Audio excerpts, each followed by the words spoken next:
Sephora plans to redesign its entire North American store fleet. According to Retail Dive, Sephora is in the middle of the largest capital project in its history, wherein it is redesigning every store in its North American fleet.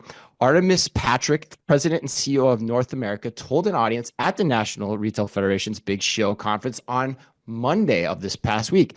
Some stores will, quote, get major redesigns and some will get minor, Patrick said of the project, which launched last fall. The beauty retailer has over 700 stores in North America. Sephora has brought changes like modular fixturing and new checkout pathing to 111 of those stores over the past few months.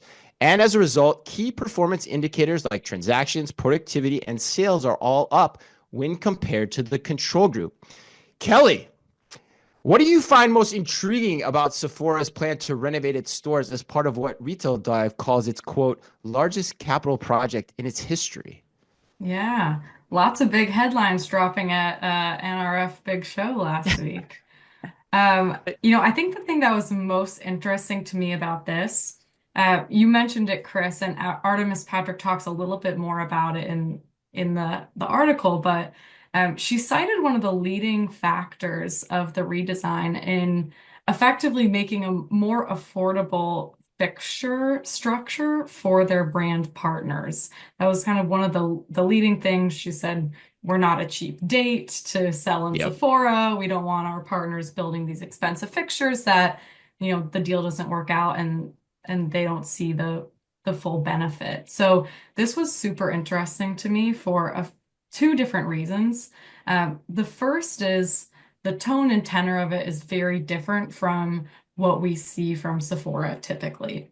So Mm. internationally, 2023, 2024 were years spent doing huge reinvestment on their flagships, taking historical buildings, renovating it is a very kind of luxury experience and leading with this cost play. It just sounds and feels a little bit different from what we see in the international markets. Mm. And then additionally, it to me kind of suggests a bit of a shifting power dynamic between Sephora and its brand partners.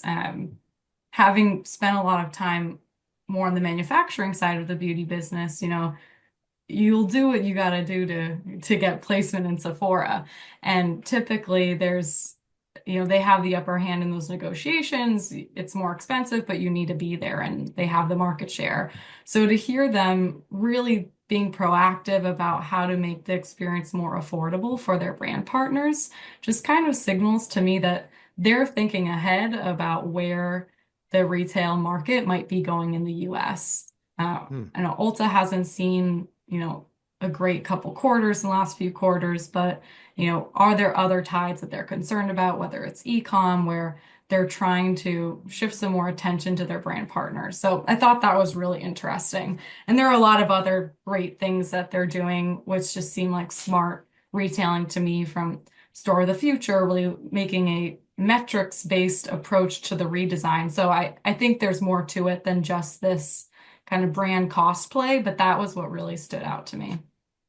Yeah, that's really interesting. I never thought about that. Is this kind of an attempt to, keep the cachet, make it easier for the brands to come into the stores and elevate the experience and play up on the brands that you really want and expect to get from Sephora. Anne, what do you think? I love Kelly's points. I hadn't thought about those. For me, this was a strictly operational play. Like number one, there's 100% benefit to making your fixtures flexible, especially in a space like Sephora where they're getting people to come in there. They want to make sure that they can do events in there. When there's a new beauty brand launch, they're bringing in a new brand. Like Right. the flexibility of this fixturing that Artemis was talking about, I think is going to be critical to them being able to convert that store to work as hard as possible as needed on weekends, for big launch events. I think where the real trouble is right now. But for me, the best thing about this whole thing I love Sephora. I love the associate help there. I hate the line. Sometimes I've had to Yeah. even leave Mm. because you have this younger demographic that's coming in. They're each paying there's a crew of 6 people and they're each paying individually. Like it's taking too long. And so for me, I think the key item in this article is that only 25% of transactions are happening on mobile devices with the associates right now. And I think if you start to enable every associate, every transaction, if I just want to get out and get that thing that you helped me find, I think we're going to start to see significant increases in transactions and basket sizes once they enable that, for all the associates. And you can kind of skip that snake if you're just kind of snake line if you're just trying to come in and get something quickly. So I think smart operational decisions here for Sephora that are going to continue to pay dividends in the long run.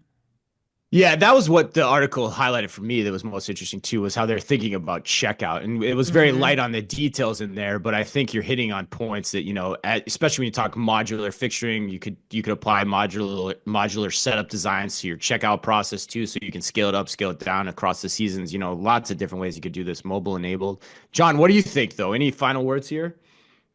Yeah, I mean, my first thought is I think this is a great example of the kind of benefits of CRG because Kelly had a totally different perspective than I have. Because she's got obviously way more detail and understanding, and the points that she made around the dynamic between Sephora and the brands is something I never thought about. But actually, I think now looking through the information with that lens, it kind of makes a bit more sense to me. Because honestly, when I was looking at it, I think what I wrote down when I was writing my notes is that I felt like it was kind of a nothing burger. I was like, yeah, okay, we're updating our store fleet and it's our biggest ever capital investment. But I can tell you, if I did my capital investment now versus 10 years ago, it's always going to be my biggest ever capital Right. investment. It's way Right. more expensive. So I felt a little bit like it was an announcement for NRF that they put some buzzy language around.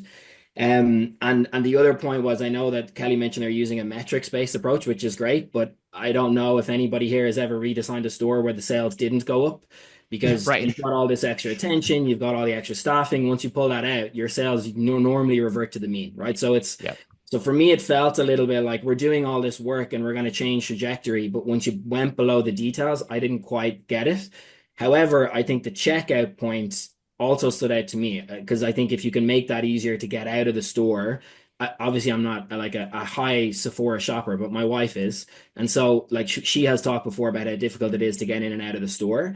And I think that would be a big thing. But more operationally, I'm actually more excited by what Kelly says about the connection with the brands because having done some work in the drug space, getting the fixtures changed over by your brand partners is a massive lift for everybody. And if you can make that smoother, that also then feeds into the idea of being more on trend and more relevant.